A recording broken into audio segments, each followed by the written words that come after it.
Awalnya kita menggugat ini awalnya bermuara dari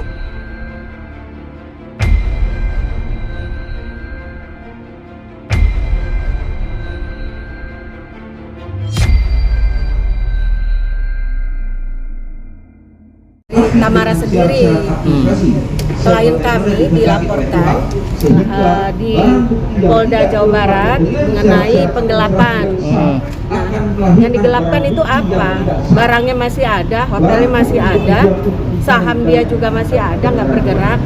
Nah, karena ulah dia dari awal, akhirnya klien kami itu membuka dokumen di berangkas.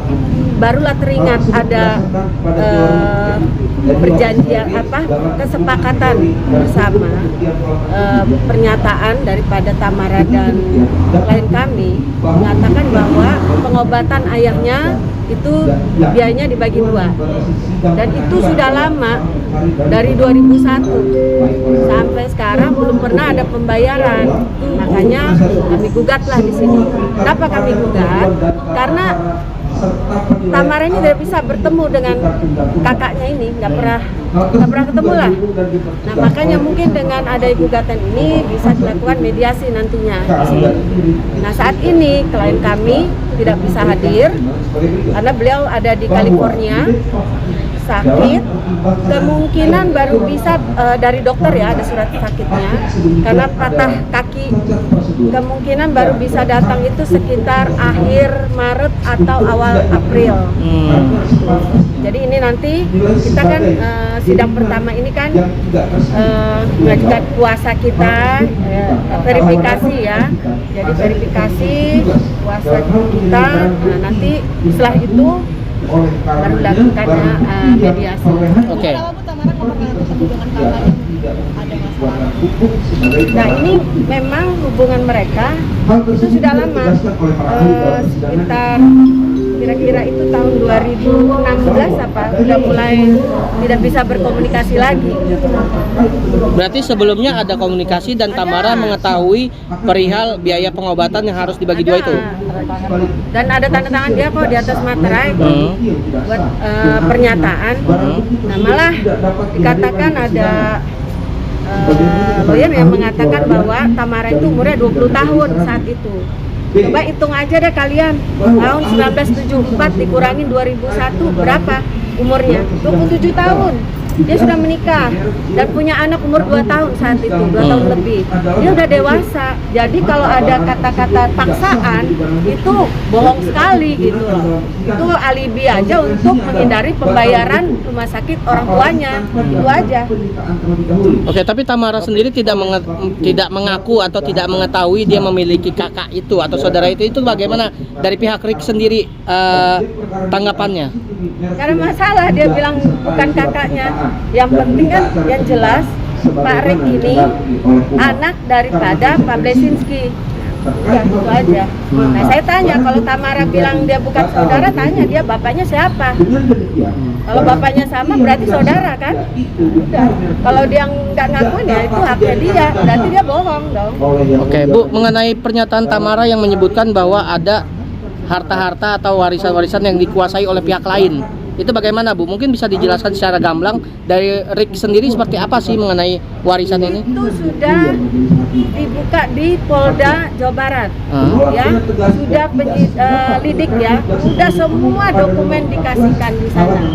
Jadi kalau dibilang masih ada penggelapan, tanya aja di Polda sana, benar apa enggak? Tanya nanti penyidiknya, benar enggak? Kenapa perkara ini kok udah lama 2 tahun diam aja, stuck? Ya kan? 4 miliar emang sebelumnya masuk ada hitam di atas putih itu? Ada hitam di atas putih. Nggak mungkin lah kita menggugat begini kalau tidak ada hitam di atas putih. Konyol banget sebagai pengacara, ya kan? Oke, Bu, sebenarnya mengenai, kita bicara sedikit flashback ke belakang mengenai harta warisan ini, karena kan kita tidak mengetahui yang gugatan Jawa Barat gitu loh. Itu seperti apa sih, Bu, untuk update-nya sendiri gitu loh, untuk harta warisan ini sendiri pembagiannya seperti apa gitu? Harta warisannya masih ada itu. Hotelnya masih ada, belum laku dijual. Masih ada. Jadi yang mana? gitu loh. Kalau dia bilang harta warisan digelapkan oleh klien kami, gelapkannya tunjukkan dong gelapnya yang mana. Itu yang dia sebut tantenya tidak mendapatkan bagian warisan itu seperti apa? Nah, ya, makanya ditanya kenapa dia berbicara atas nama tantenya, kok bukan tantenya yang bicara. Dia ini apa pengacara tantenya? Ya dia bicara untuk diri dia sendiri dong, jangan bawa-bawa orang lain gitu loh. Diri dia sendiri, ini seolah-olah dia kayak pahlawan, seolah-olah tantenya teraniaya. Itu semua berkas-berkas ada gitu loh. Jadi Tamara ini sengaja seolah-olah gini, oh saya ini terzolimin. Itu kan sinetron dia. Faktanya gimana terzolimin? Dia yang menjolimin orang gitu loh. Yang mungkin boleh tahu kasus yang di Polres Cirebon tersebut apakah benar sudah damai dan keputusannya katanya akan dibagi Mana? Bukan Polres, Polda Jabar. Belum ada perdamaian, gimana perdamaiannya? Enggak ada. Memang saat itu waktu ini diarahkan oleh kan ada namanya mediasi di sana, restorasi jantung. Nah saat itu memang untuk menjual bersama-sama. Tetapi Tamara ini tidak pernah mengakui kakaknya ini. Selalu kalau menjual juga, oh ini ada yang sah yang punya ini. Nah itu udah nggak benar. Sedangkan yang kakaknya ini, dia pemegang saham terbesar. Tamara tanya, sudah pernah setor nggak saham? Udah itu aja tanya. Udah pernah nggak nyetor saham? Itu aja. Saya mau dengar dari dia, ada nggak tunjukkan buktinya kalau dia pernah setor saham dia. Jadi jangan selalu membolak-balikan omongan. Ini kakaknya ini sebenarnya nggak mau seperti ini. Karena sering pemberitaan yang negatif itu kan mengganggu bisnis dia juga. Beliau ini kan pembisnis, ada di Amerika dan di Indonesia. Jadi kan reputasi dia rusak buat seperti ini gitu. Kalau benar dia melakukan penggelapan atau apa, nggak ada masalah. Ini tolong buktikan gitu loh. Jangan selalu klien kami didiskreditkan gitu. Bu, mengenai RUPS gimana Bu? Katanya 19 kali tidak pindah ke dalam rapat umum. Tanya di Polda, Polda Jawa Barat. Kalau saya jelaskan lagi capek, karena itu sudah semua kita serahkan semua. Kan sidangnya di sana. sekitar setengah 2. Tapi udah cuma 3 kali doang diundang melalui koran. Sekarang mau koran mau apa, dia harusnya tahu dong, hadir dong, jangan mempersulit. Dan dia selalu mengatakan bahwa oh ini bukan untuk saya, tapi untuk yang ini gitu, yang saudara-saudara yang lainnya. Dia harus jangan seolah-olah jadi pahlawan gitu loh. Bu, yang ingin dicapai di sidang ini seperti apa sih untuk awalan perdana ini? Ya awalnya kita maunya dia hadir. Nanti klien kami hadirkan juga dari Amerika. Ya kooperatif apa enggak? Datang, nanti kita waktunya kita minta dengan hakim, Pak Majelis Hakim, karena kan beliau sedang sakit. Bisanya itu akhir Maret atau awal April.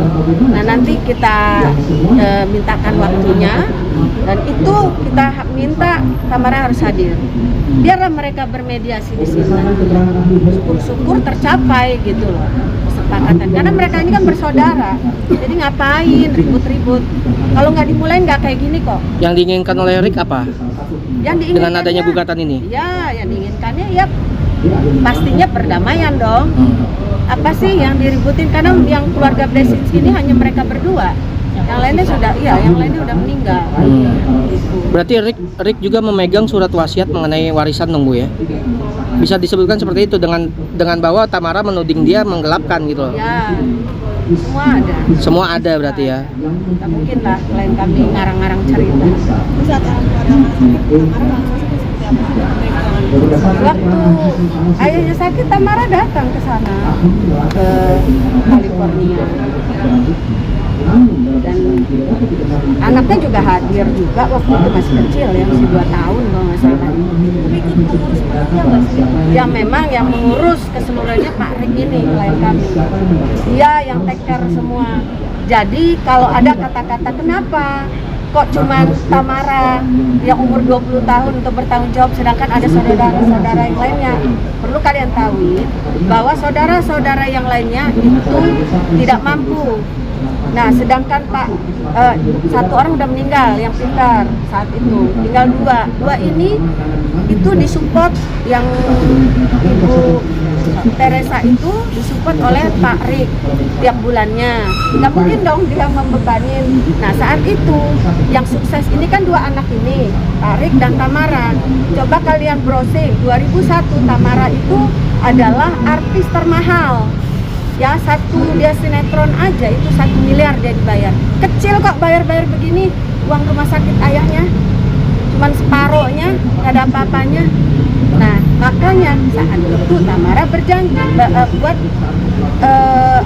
pernyataan bahwa dia menyanggupin untuk membayar rumah sakit ayahnya. Berarti ada surat pernyataan Bu ya? Ada. Ada bukti ya? Ada. Kedua belah pihak bertanda tangan. 24 miliar. Tahu, makanya dengerin orang ngomong 103.000 US dollar dibagi 2. Nah, 21 tahun itu kalau kita investasi ada bunganya, kan begitu. Kita bicara investasi kan gitu. Nah, bunga sekian-sekian, wajar lah. Itu kan boleh aja kita ngajukan. Mau seberapa pun, 1 triliun juga boleh-boleh aja. Ya terserah hakimnya nerima apa tidak kan gitu. Oke Bu, makasih. Ya.